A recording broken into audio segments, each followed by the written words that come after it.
Now I'm very excited to welcome back one of our longest and most knowledgeable guests and people when it comes to handicapping college football to the odds breakers and Mr. Kyle Hunter from huntersportspicks.com. You can follow Kyle on Twitter at Kyle Hunter Picks. Kyle, here we are, my man. We're week 7 already. I cannot believe we're like halfway. What's going on?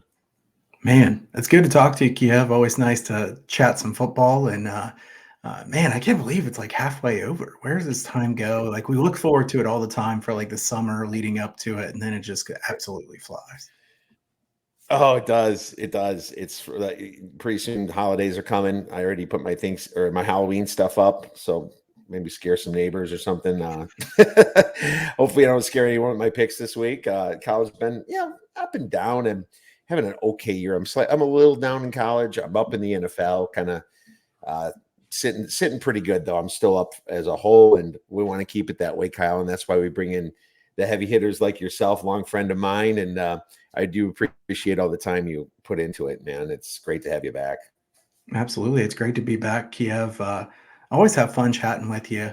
We go back quite a ways, and we give each other some good ideas through our conversations too. I feel like we just kind of pull that knowledge, and it's always a good time. It is, absolutely. And it's always good to kind of look back when it comes to like what you did in the preseason and what you were thinking in the preseason. So that's kind of why I wanted to ask you, and I'm going to give you mine too.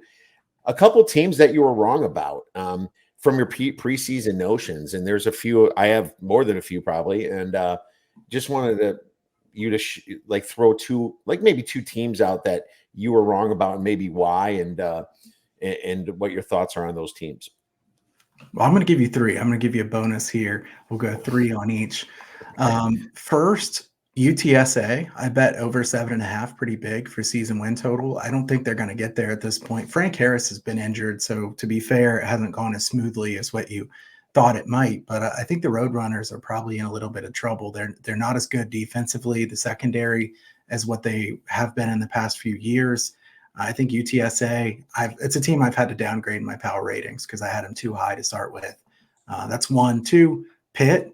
I mean, I didn't bet anything on a season win total for Pitt, but I definitely didn't expect Pitt to be this bad, Kiev. Like, what happened here? Narduzzi, if he's not already, he's going to be on the hot seat soon. Jurkovic, however you say his name, has been a bust. Now there was talk of him either playing tight end or now they say, well, he's not tight end, he's a backup. He was supposed to be a really good pickup for Pitt. It just has not worked. And then, this is the other one that I would say, West Virginia. I thought West Virginia defensively would not be nearly as good as they've been. I think the Big 12 in general, outside of Oklahoma and Texas, are weaker than I expected. So West Virginia is kind of benefiting from that. But I thought West Virginia, if they won, was going to win because they could run the football, try to play keep away because their defense wasn't very good. Their defense has been really good so far this year. So props to them kind of turning things around on defense. Well, there you go, man. I have quite a few myself.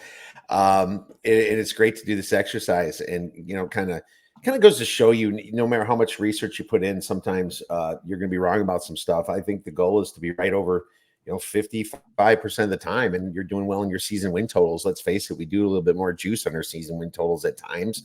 Sometimes we get some plus money, but I think it's important to keep focus and find out where you went wrong and look back and try to learn. We learn every day in this business. I'll give you one. Vanderbilt. I thought they'd get over 3.5 wins, man, and I just thought this was finally the year they would actually step up here and do something. I thought AJ Swan, being a senior, would be able to lead this team, and they had a lot of people returning as well. And the loss against Missouri was bad. I thought they might sneak one of those at home, either Kentucky or Missouri. But what really did me in was the at UNLV loss. I thought, if they could get UNLV, then maybe they get a chance of getting someone later, like an Auburn or something. But now I'm kind of dead in the hole.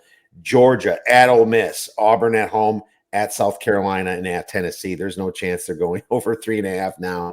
So I am bummed on that one. Another one that I was wrong about, and I guess I bet them to make the playoffs. It was Clemson, Kyle.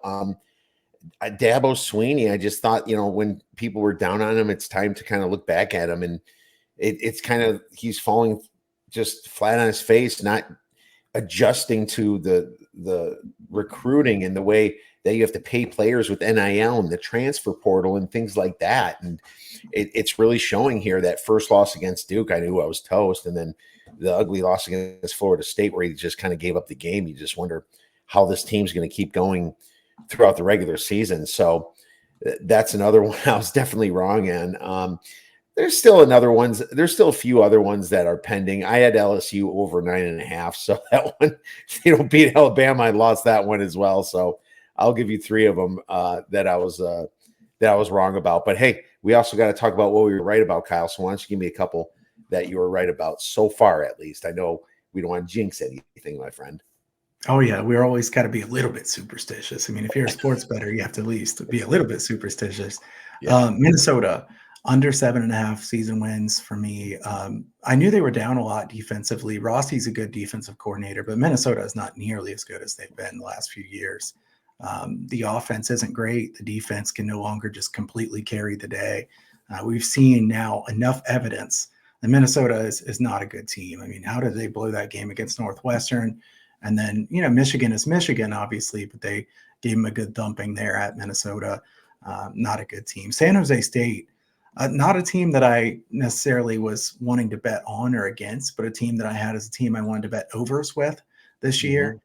Because that San Jose State defensive line is much weaker than it's been. They had some guys that got to the NFL from that defensive line.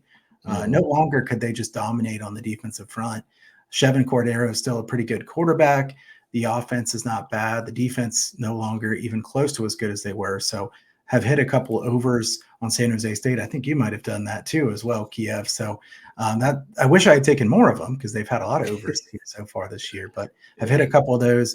And then the final one I'll say is Texas State with Kenny taking over down there, the new head coach. I knew they'd play a lot faster, be an explosive offense. So taking overs with them has also been profitable.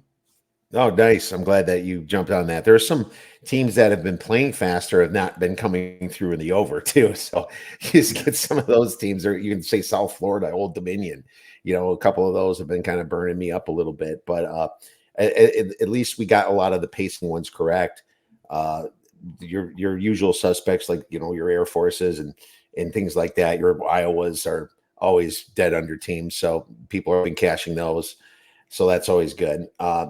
A couple I've been right about so far. Michigan State's under. Now I know they will have 2 wins against Central Michigan and Richmond, but not looking too good because they still haven't even played Penn State, Ohio State, or Michigan yet. And if you look at it, they have to go to Indiana and to Minnesota, which isn't exactly easy. Minnesota's not great, but I don't expect them to beat Minnesota or Rutgers. And I think Rutgers is better than what we expected kind of coming in too. So I think they're toast. So I was really happy to bet that season win total under in that thing. So far, looking good. I don't want to jinx it, of course.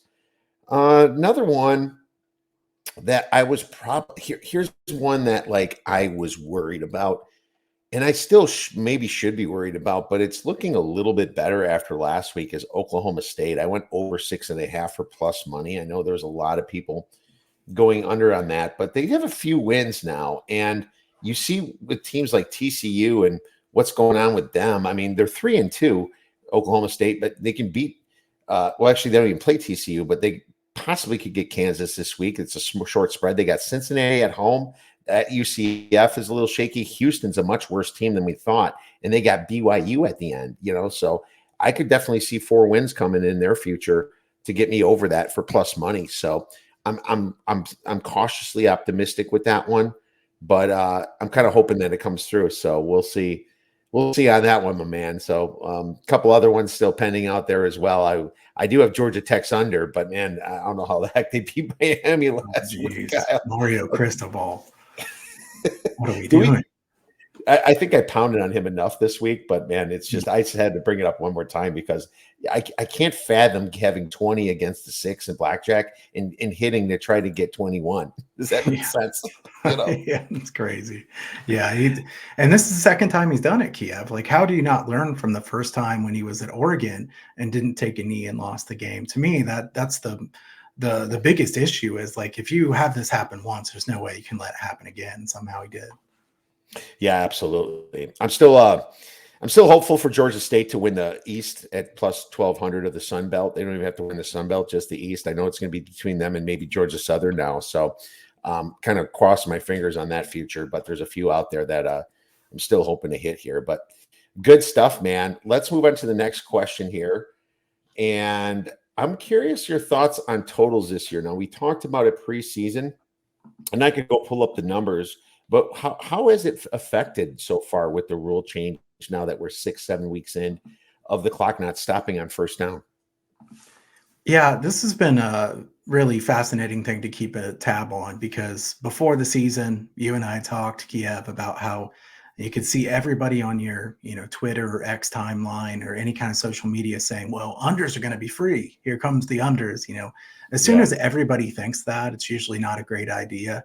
And, you think the odds makers didn't know this was coming. The odds makers are great at their job. They make really good adjustments.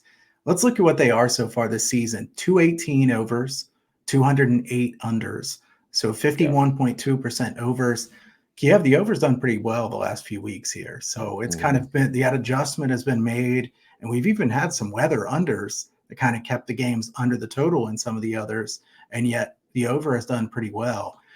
Weather will be more of an issue going forward this weekend. And, as we get to late October and November, there's going to be plenty of those weather games. But, the non-overtime games this year, 206 and 205 to the over. I know. Yeah. 12-3 when you add the overtime games in. Obviously, overtime is quite the killer when you have the under, and I already lost that. I remember the Akron, Indiana game where it was on bad beats. That was a big under for me. Oh man, those are tough. You don't forget about those very easily. But I think that things have leveled out pretty well. This is a spot where right now I think that we're back to what we kind of were in the past. I don't see any huge edge for just betting blindly and under or betting blindly and over. What I do think is that you need to keep in mind how much a team runs. You get a team like an Air Force that's running 94% of the time.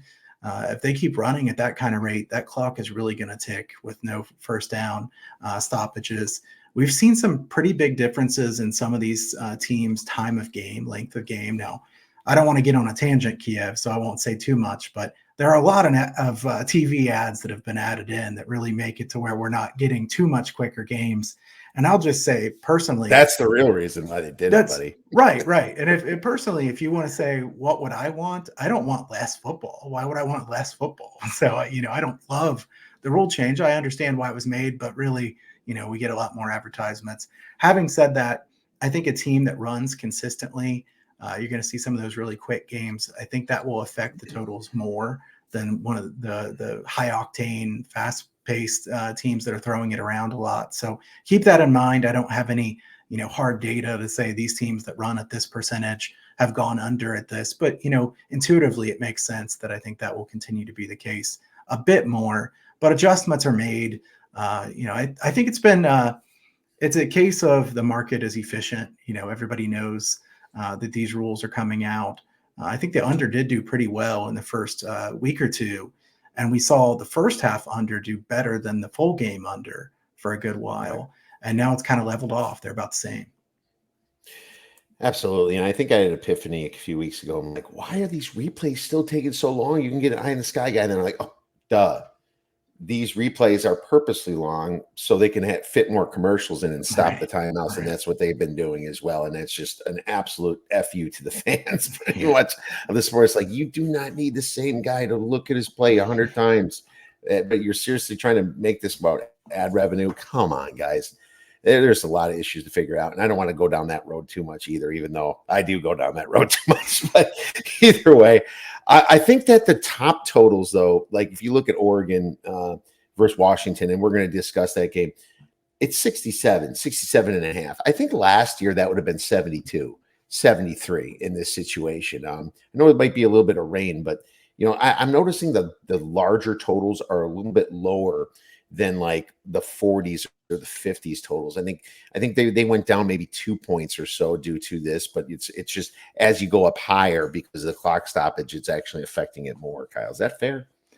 It is, and actually, those really high totals have gone under more than they've gone over so far this year too. I don't have the rate exactly in front of me. I think it might be something like, totals of 65 or higher have gone, 60% to the under so far this year. That does make some sense in general too, because it's hard to get off as many plays as you had last year, even if you're trying to play quickly. You're gonna need everything to go right if you want something to get to 75 or 80 points or something. So the days of seeing the totals that were upper 70s probably over at this point. For sure, my friend. Well, let's get into some games then and see if we can find something for our listeners this weekend. We have Wyoming versus Air Force. Air Force laying about 10.5 points at home. The total is 42.5. So, Kyle, the last time I almost bet Air Force, I forgot to. They're at home laying 10.5, and they ended up covering the spread quite easily. It was just a game or so ago. I actually missed a couple good bets last week traveling back from Disneyland. 400-mile drive. It's not so easy to bet when you're in that situation. But either way, here they are laying double digits against a Wyoming team that also has a pretty good defense. This is one you picked. What do you have for us in this? Yeah, I mean, I will say when you go to Disney, weird things happen. You get kind of off the rest of your schedule, that's for sure. And now you're back, and here we are back to college football fully. I think in this one, it's two really good coaches, Kiev. I think both these guys are top, 15 or 20 coaches in the country that get the best out of their talent. Craig Bohl has done an excellent job with Wyoming, despite the fact that if you look at team talent rankings, Wyoming's like bottom 10 in the country, and yet they still are able to maximize talent very well. Calhoun's a really good coach. They know what they do well. They consistently do it. I just referenced Air Force there a minute ago as one of those teams that those games are going to go really quickly. I think the Air Force games that are televised are going to be the ones that, they get over. We always see somebody, block off like 3 hours for the TV, and then they usually go over. I don't think Air Force games are going to go over that very often because they're going to be clicking that time off pretty quickly. Air Force had a bye week to get ready for this one, Kiev. Wyoming pulled the outright upset over them last year, 17-14 as a 17.5-point underdog. Air Force's quarterback had been injured. He came back for that game, was kind of playing only somewhat, 60% or something like that. And that definitely hurt them quite a bit. This is an Air Force team, like I said, is running at 94% of the time. Wyoming is 74th in yards per carry allowed at 4.14. Not great. I do think Craig Bohl's teams defend the triple option well consistently. I think this will be a lower scoring game. Kiev, I think my favorite thing in this one is a Wyoming team total under. I don't think Wyoming's going to score very many points. Wyoming running back is injured, Whaley, and he's definitely a good player for them. Andrew Peasley, the quarterback, I don't trust him. He had one really good quarter against Fresno State last week, but he's been very inconsistent. He is 4 for 22 on passes of 20 yards or more. Now, I know 20 yards or more passes, you're going to have a low completion percentage, but 4 for 22 is still pretty drastic. I don't think they can have the ability to stretch the field that will bother the Air Force defense. So I like Air Force to win. The problem with covering this number is if you think it's going to be a low scoring game, you're asking them to win by 11 with the total dropping pretty quickly here. I think I like Wyoming team total under the best in a spot where I don't see them scoring many points. Which is going to be what, 12 points or so? If you think 40, it's at 42. So it maybe be 30, no, sorry, 24 to 15 or something. That'd be 39. Yeah, it would be 16 and 17 points, I would think, right? I think about 16. Yeah, 16 would be about the total here. Team totals, they usually come out Thursday or Friday, so not consistently across the board ready yet, but as long as it's above 14, I would like a team total under here for Wyoming. It will be above 14. I think that'll be the type of bet you want to bet early rather than late, because I think there will be other people that want to bet that as well. Well, great call on that, because this game was 17-14 last year with Wyoming winning, and this is a revenge spot for Air Force, but Wyoming's also coming off that big win, kind of a letdown-ish spot. You beat Fresno State as a home dog. It's, a spot where you kind of breathe, and then you go and have to face a freaking triple option team. That is not fun. A letdown spot, it's getting beat up like that in the trenches. It doesn't sound like they're going to score a lot of points. I would be afraid that they get desperate, I guess, a little bit, and then maybe Air Force does put one on them.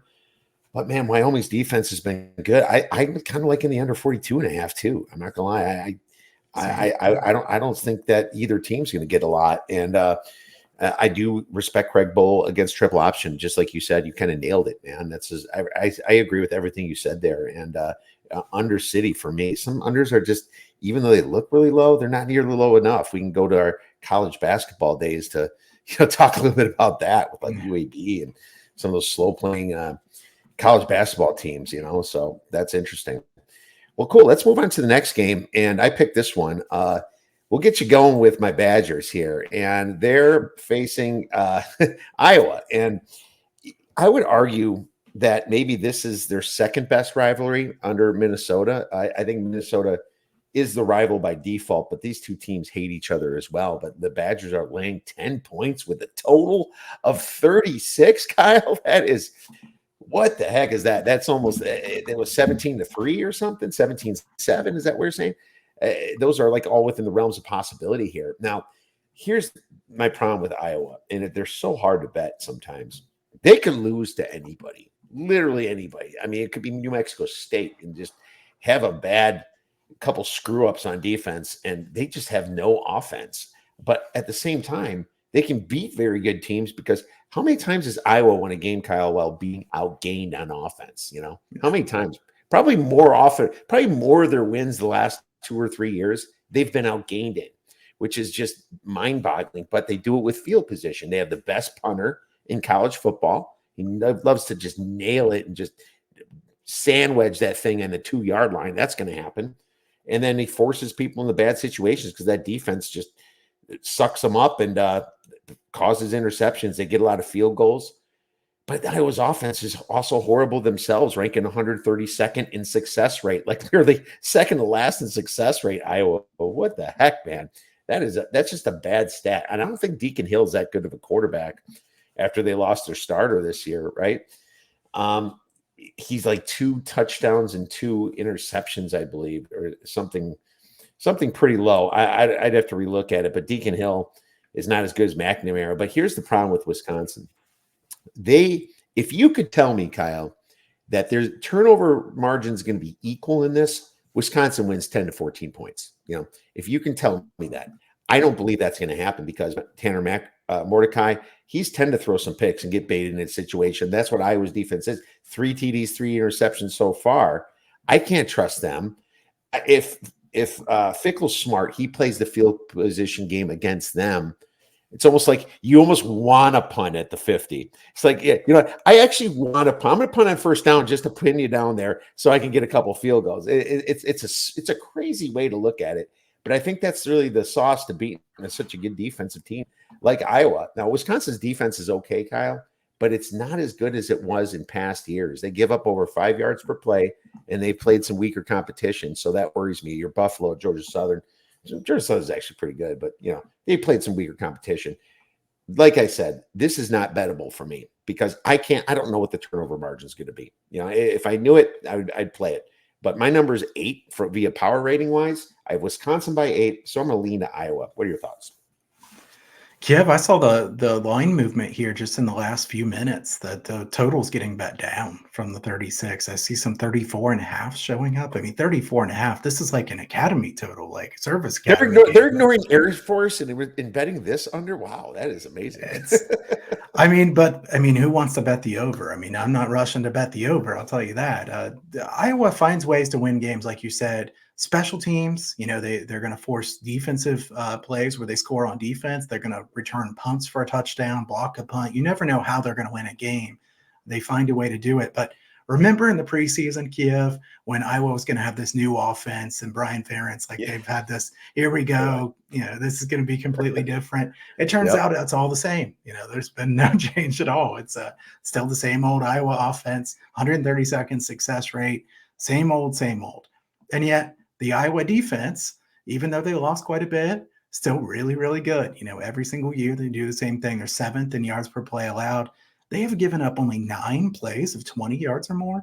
That's insane to me, Kiev. They do not give up big plays at all. You're not busting explosive plays on them. Let's put it in perspective. They've given up 9 plays of 20 yards or more. In the same amount of games, USC has given up 38. Now that says a lot about both of those teams, honestly. It But does. this is an Iowa defense that you're not going to get big plays against. I think Fickle's going to do a good job at Wisconsin. Uh, I think I would say so far the problem for Wisconsin, the passing game hasn't really worked near as well as expected. Mordecai has really not been a tremendous fit, at least thus far. Like you said, he's had some bad turnovers. They're 101st in QBR on offense. He's not been bad necessarily, but he's not been good enough. Also, they have a lot of drops, 6 drops from their wide receivers in the last 2 games. I think you could argue that wide receiver or pass catcher is probably the weakest spot for Wisconsin. This is a Wisconsin team that is not a team I'm anxious to lay points against with against a really good defense. Red zone regression for the defenses possibly. Wisconsin has only allowed opponents to score on 10 out of 16 trips into the red zone. So a lot of stops on 4th down or turnovers forced. Iowa's only allowed a TD on 7 out of 16 trips into the red zone. That would make you think there's going to be a little bit more scoring, but I don't want to bet on there being more scoring in an Iowa game, Kiev. I can't do it. My lean here is Iowa plus the points. Deacon Hill, kind of a interesting quarterback in that he's a big dude. This is a big guy that looks a little bit different playing quarterback. Probably not that big of a step down from McNamara because he hadn't been very good. I just think that this is one of those ugly games that I know you'll be watching. It's your Wisconsin team, but I'll say that I think I'll just check the score afterwards on this one, Kiev. I think I'll have the TVs on some other games. Oh, the pain. Yes, true. I mean, that's not like McNamara was lighting up 4 TDs, 3 interceptions, 51% completion percentage. But Deacon Hill's at 37.5. That's 56 attempts. I mean, McNamara's only had 90 himself, so it's not like it's looking pretty bad between the both of them. But I don't advise anybody to watch this game because you have way better games this weekend. And but I will say, I just hope my Badgers win a stinker and keep those hopes coming for a Big Ten at least championship showing against one of the big dogs out there. So that's gonna be fun. Let's move on to another game: Missouri versus Kentucky. Kentucky's laying 2.5. Total 52.5. Kyle, you picked this one. Let's see what you got. All right. So Missouri backers last week, Kiev, what a terrible loss there with that Brady Cook turnover. I hope you didn't have that one, did you? No, thank God I didn't. I would have had that one because it was on my maybe list. And so App State was on my maybe list last night too. So I'm glad I didn't take that. I did take a hit on Jacksonville a little bit, but man, that was just there's some bad beats last week, and Missouri was one of the tops. Absolutely. I mean, Missouri was winning most of that game. It was Missouri was the right side in that for sure. I think this is an interesting situational spot for the two teams because Missouri blows a lead in a game that was one of the biggest games they played in a long time. They get LSU to come in there. LSU, every game's a shootout. We know that. It's going to be 50-40 or something. It's going to be hard for the odds makers to set totals high enough for LSU games going forward because that defense has just been not nearly good enough. Jaden Daniels still very good.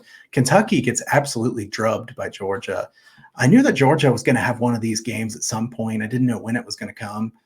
There it was last week, just like 600 and some yards to like 180. I mean, just complete domination. I think Missouri has outperformed all expectations so far this year. Brady Cook has played better than expected. Missouri's wide receivers are excellent. Burden's a major problem. He's going to be a very good NFL player, I think. Missouri, defensively, they don't look great. Kentucky's defense is above average. I think they kind of have a chip on their shoulder based on the way that they gave up so much last week. Kiev, the reason I like this one some, though, is Missouri's recent games have been skewed by who they play against as far as how high the totals have finished. LSU, like I said, everybody plays a shootout against them. Vandy, no defense. I believe Vandy's 7-0 to the over so far this year just because they give up so many points. And you got Memphis, a really fast-paced team.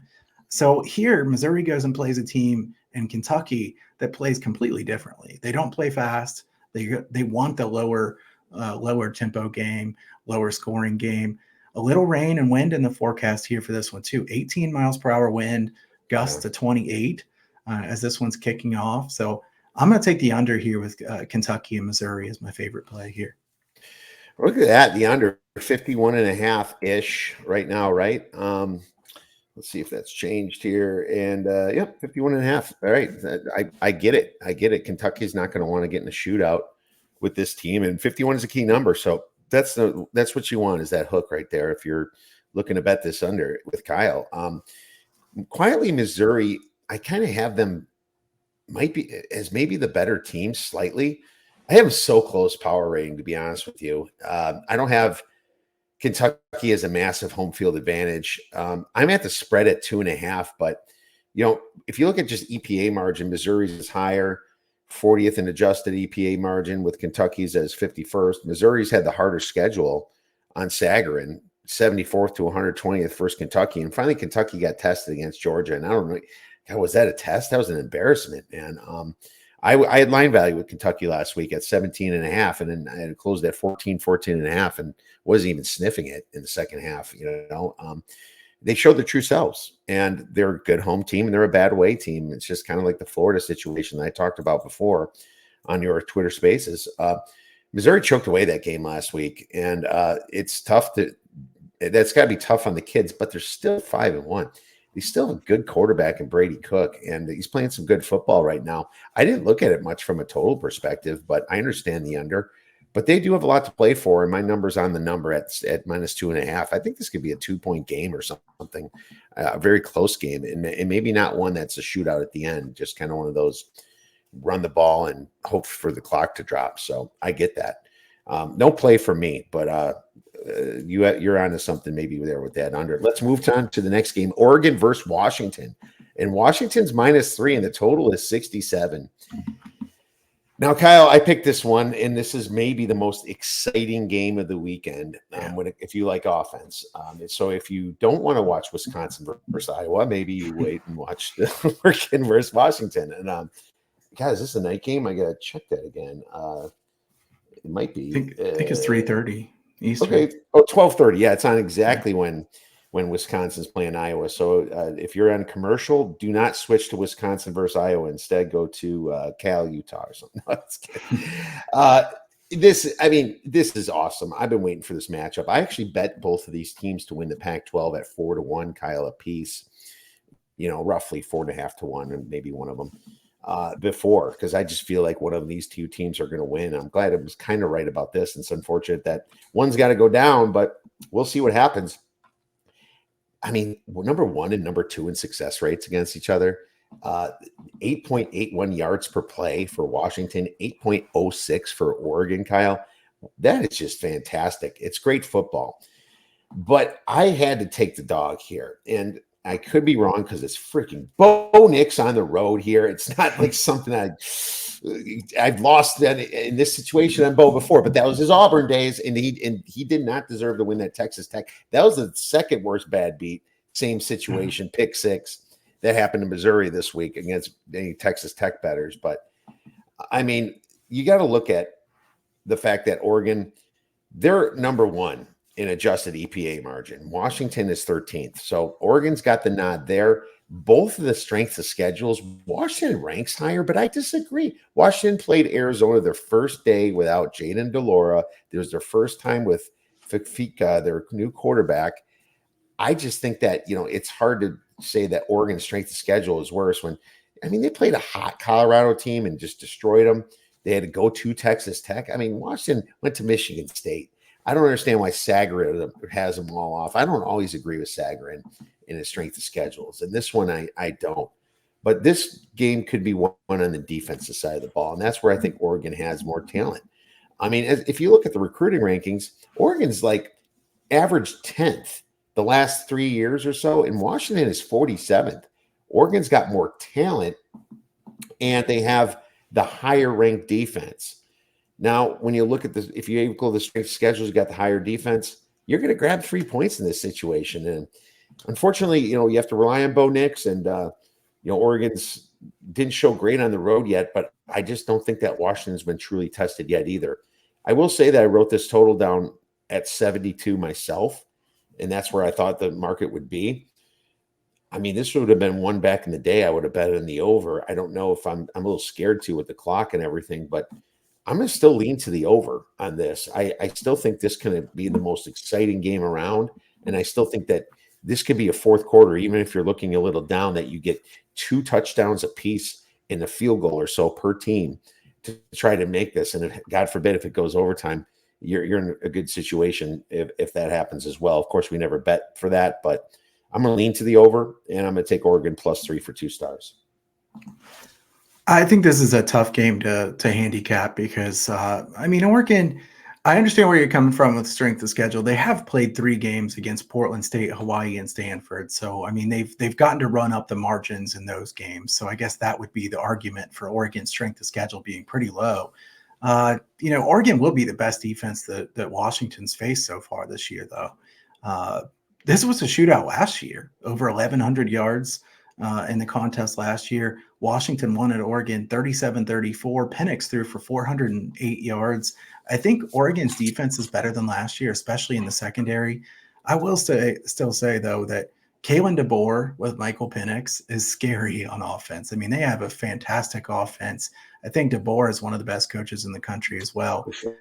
I don't think I can bet it, Kiev, as far as the dog here. We're going to find out whether Bo Nix's road game is still a thing or not. This is like the perfect spot to see if it still is. I will say a cautionary thing about laying points with Washington. Washington has gotten a ton of penalties this year. It hasn't really mattered in the games they've been in because they've been so far ahead, but 94.2 penalty yards per game. That's dead last in the country. That could matter in a game that has a tight spread and you're playing another really quality opponent. I don't want to bet the side here. Oregon's 5-0 against spread so far this year, average ATS margin of +12. So they've been very good. I don't want to go against either of these teams, honestly. So my lean is the over. I will say some rain in this forecast. Now, it rains obviously in Washington a lot, not much wind, and just rain by itself isn't necessarily a big negative for points because, it's tough for the defense as well to get their footing. So I'm going to lean to the over, but like you said, I'm a bit hesitant to take a really high over. Both will come off the buys as well. And it's if you look at the bottom half of the schedule, I do agree Oregon's was easier, but Tulsa and Cal, I couldn't believe that Cal scored that many points against Washington as well. It's look at the injury report. Washington is a little bit banged up. I mean, they got some guys that should make it, but they're a little bit banged up on defense here. And Oregon themselves, their kicker they lost, and they lost to Winnington too. They're running back a couple weeks ago, but they should be able to fill in nicely there with the recruiting. Yeah, it's a great game. I can't wait to watch it, but I'm leaning to the over as well. So I'm going to consider that a little bit more. I know that you said the higher totals have went down, and that is concerning as well. I think you got to check the weather, and the weather has just been so important for some of these high totals as well. And this week itself in the NFL as well, the weather is factoring in a lot of games. USC Notre Dame will be talking about the weather. There's just a lot of weather coming in.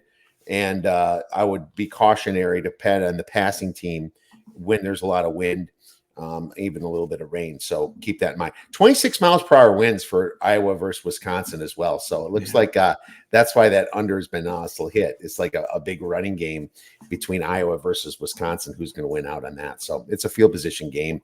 That certainly makes me lean the dog as well on Iowa, which is very scary. Let's move on to the next game. We have USC versus Notre Dame. And you picked this, Kyle. I bet this, though, too. I'm all over this game. I love this game. I'm going to expect that we align on a few things. I'm going to let you go first. Yeah, I'm interested to see what you took in this one. I thought this was a game that we had to talk about regardless because it matters so much. I mean, USC, while they haven't played as well as people expected, everything's still in front of them as far as their expectations and where they want to be at the end of the season. USC was so fortunate to beat Arizona last week. I mean, I watched almost entirely that whole game, and Arizona was so good offensively. Arizona had a 56% standard down success rate in that game. That's off the chart high. Really, really good. USC defense, how are they still this bad, Kiev? I don't understand. They keep getting better talent. They get transfers to come in. Everybody always says, well, this is the year here. They're going to get better. And they just aren't getting better. Alex Grinch not getting the job done there with that team. USC is 99th in strength of schedule so far this year. multiple close calls against inferior opponents talent-wise. Now they go into South Bend, play a Notre Dame team who I want to know, Kiev, who set up this schedule for Notre Dame? I mean, this is just absolutely brutal. You go and play in week 0. You play every single week. You play road games against Duke. You play at Louisville. You had the Ohio State game that was obviously a massive game. Now, I mean, no break, no bye week to this point. Now they play in this one. Notre Dame has been put in a bad spot by their scheduling here for sure this year. I think Notre Dame's better in the trenches than is USC. The rain and gusts are pretty important in a game like this. Kiev pretty consistently seeing over 25 miles per hour gusts for this game. Goodness, I mean, who really wants to bet a USC under Kiev? This is so uncomfortable. That would be my lean, though. If I had to bet something, this number has gone down some. I would have to hold my nose if I bet that one. As far as the side, USC is 87th in rushing play success rate allowed. Notre Dame probably runs the football a lot in a game like this. I think Estime will have success. I'm not sure if there's still 2.5s available, Kiev. I know there were 2.5s yesterday. I've seen quite a few 3s. I like Notre Dame some if you can get a 2.5. 3, I think, is a fair number here. I did bet this game, and I'm looking back to see if I took the money line. I think I did. Let's see here. This is NFL.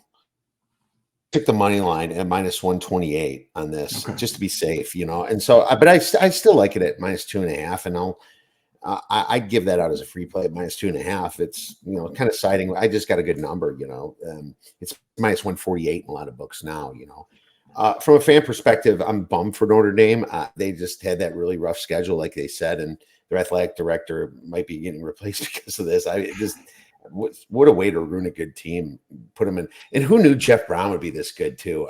We knew he was good, but I didn't think the first year he would do this. This is ridiculous. So Louisville did have a great defense last year too, so we kind of went to the perfect situation. A team already with a great defense that just needs a little help on offense. Bring in Jack Plummer, and wow, that Louisville team's a contender now.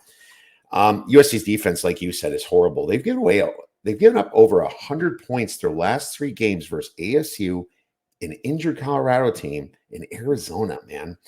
And that is just bad. They're lucky to get out of Tucson last week. Very. 2 matchups that I like for Notre Dame, even though Caleb Williams is a top pick, is that they have a secondary that can stop Caleb Williams and slow it down. Guys like Xavier Watts, Ben Morrison, and Cam Hart. They have guys that will be playing on Sundays. And the Irish rank number 9th in passing success rate and 4th in opponent QBR. And their schedule says enough that they've played some very good opponents for me to really trust those numbers, Kyle. I love the rushing matchup. USC cannot stop the run, 69th in opponent rush EPA. Like you said, something like 80-something in success rate. USC might be able to run the ball at 5 or so yards per rush. It's in the 5s, but they haven't even played a top 50 team. Yeah, not yet. I mean, it's like they haven't even played a top 50 team. What do those numbers look like when they finally start playing good competition? They haven't. That's concerning to me. Notre Dame's strength of schedule, much better than UFC's, and they should be able to move the ball on the ground. They average over 5 yards per rush against the top teams in the nation. Even NC State's a little bit of a hard team to play. They went to NC State, to Louisville. They played Ohio State, Duke, very good Mike Elko Duke team. They're going to run all over them, and they're going to control the clock in this game. I like Notre Dame minus 2.5, Kyle, for 2 stars.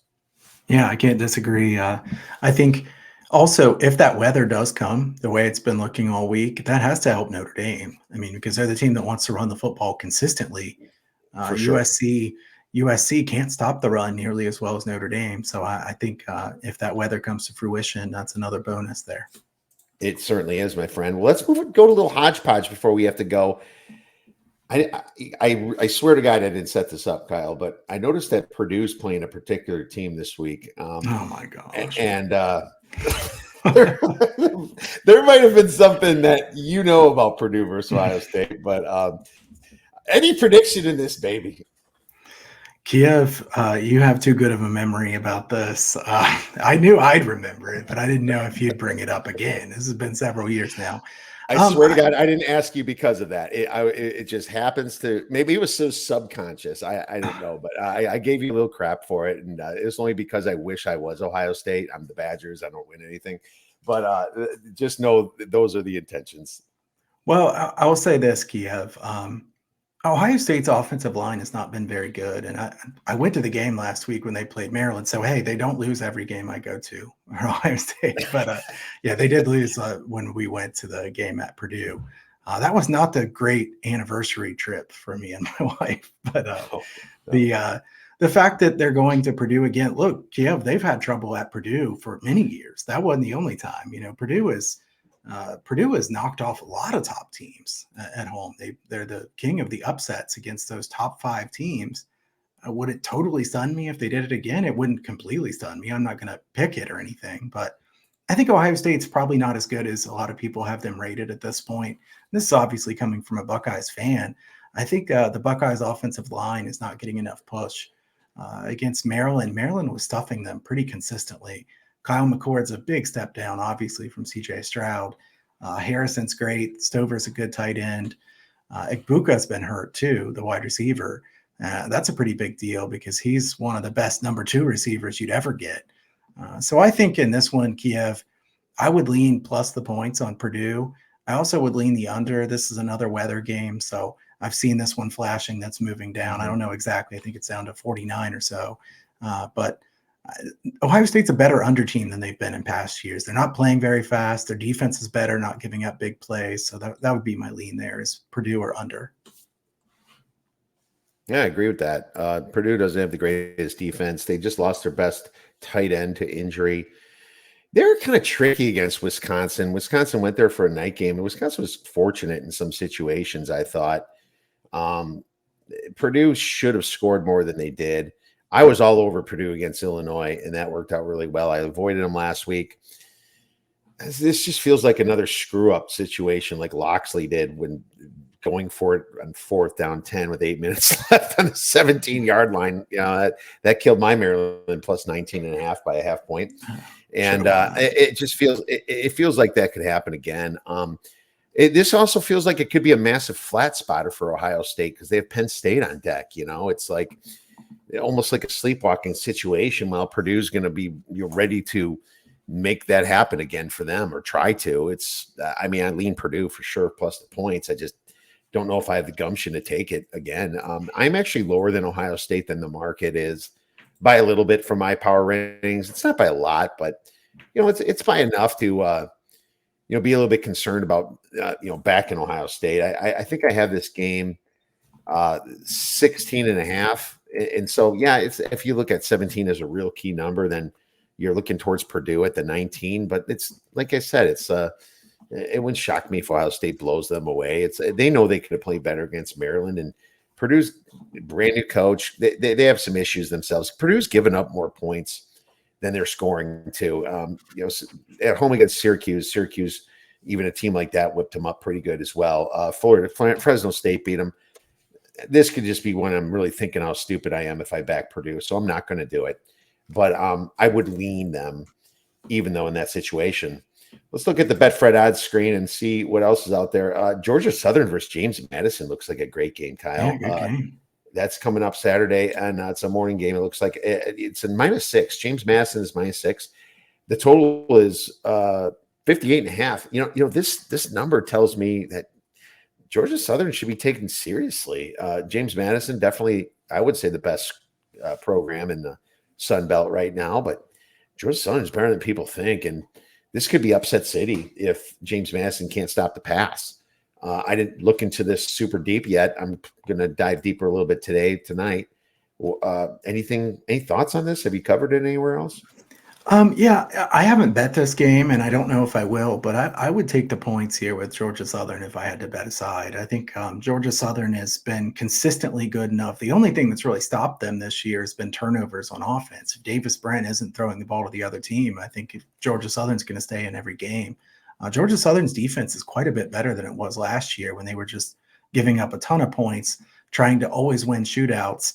James Madison, run heavy team. This is a fairly high total for James Madison. It's that way, obviously, because Georgia Southern plays so quickly. But Kiev, I think 6 points is quite a bit. I think this is a game that comes down to one of the last possessions. And if you're telling me this can be a back and forth game, I would have to lean toward taking the points. For sure. James Madison, you have to remember they went to Utah State and gave up 38 points, and Utah State's not that great of a team. As a matter of fact, Utah State probably should have won that game, but it was mostly through the air. They gave up a bunch to Virginia, and that's what the kind of team Georgia Southern is a, air raid team. They passed the ball 246 times to rushing 138. So even though that James Madison's so good against the run, if they're not stopping the pass, man, they're going to be in trouble this game. And my number on this game is unfortunately 9.5. I have James Madison because I do give them 2 points for home field advantage. 9.5, I have it, but I understand why it's 6. Probably not sure I'm going to bet it either, but this is one I could be kicking myself being like I was right on the handicap and I'm sitting here not betting it for some reason. They have Marshall on deck. I don't think that matters. I think James Madison is just trying to prove a point. So there you go. Why don't we do one more game, Kyle? I know we got to roll soon. Anyone you want to pick that's coming on this weekend? Troy and Army. So under the radar kind of game there, Kiev.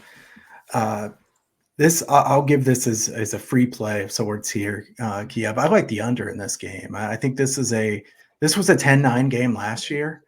And I don't see any reason why the total should be. I know it's low. We know the total is low, but we talked about, sometimes these totals are really low for a good reason. I think this one's really low for a good reason. Rain expected throughout this game, some winds. I mean, they're calling for like half an inch to an inch of rain while this game's going on. I hope that weather forecast comes to fruition here because that would definitely help. But Army 75% runs. This is a Army team that's playing slow as they always do, 131st in pace. Troy, the offense is still not there. The offensive line is very weak. And if you force Troy to run the ball more, I don't trust Troy to be able to run the ball on Army here either. So more conservative game plan with that kind of weather, I think even plays better to the under with like I said, last year, 10-9. I'm not expecting that low of a game, but I'm going to go under the total here for Troy and Army. Certainly a field position game. I don't disagree. This is another option team that has some weather this time. And you're looking at two defenses that are very solid, kind of like the Wyoming Air Force game that we discussed before. And points can come at a premium and the clock goes very fast when you're running 75% of the time. And that's actually low for Army. They used to run more. They actually throw the ball sometimes, but they're not going to throw the ball when there's rain. There's going to be some rain and some wind here. And I just think that you're spot on looking at the under in this, and you get a little bit more points on this. You get 43.5 here in this situation. Troy, when they face tough defense, they can't move the ball, and they just try to play with their defense, and that's how they win games in many situations. I've seen a lot of Troy games 6-10, those types of numbers. So great pick on that one, man. Well, Kyle, we're out of time. Where could our listeners get your great information in place? Yeah, thanks for having me on here, Kiev. Always fun. huntersportspicks.com is my website. You can go over there to get all my plays. You can sign up for the free picks newsletter over there at huntersportspicks.com. And, there's going to be lots of plays going forward for college football. I think I already have 6 this week. So locked and loaded with quite a few already this week. Lots of totals. If you like totals, it's definitely a good place to turn. I'm 81-43 in my last 124 college football plays. Kiev, I'm up just a little bit so far this year on the college football season. I know I've had some people complaining, like, what is going on? Like I've said before, I'm not always going to hit 70% like I did last year. We know that, but awesome. long-term, the record's been very good. And, there'll be ups and downs. I'm always transparent about that. But, check out the site, huntersportspicks.com. You can follow me on Twitter as well at Kyle Hunter Picks. Make sure you follow Kyle. Follow him at huntersportspicks.com. Kyle, have a great weekend. I'm sure your Ohio State's going to come through, my man. We'll be texting, buddy. I have no worries about Purdue. I'm just worried about my Badgers in a windy game against Iowa. That's what I'm worried about. I don't like this like reverse jinx thing happening here, Kiev. So All right, if they Purdue's gonna lose, whoop them. if they lose, I'm blaming you, and you're gonna get a All lot of right, texts. No, but all yeah, right. great to talk to you, Kiev. Talk soon, buddy.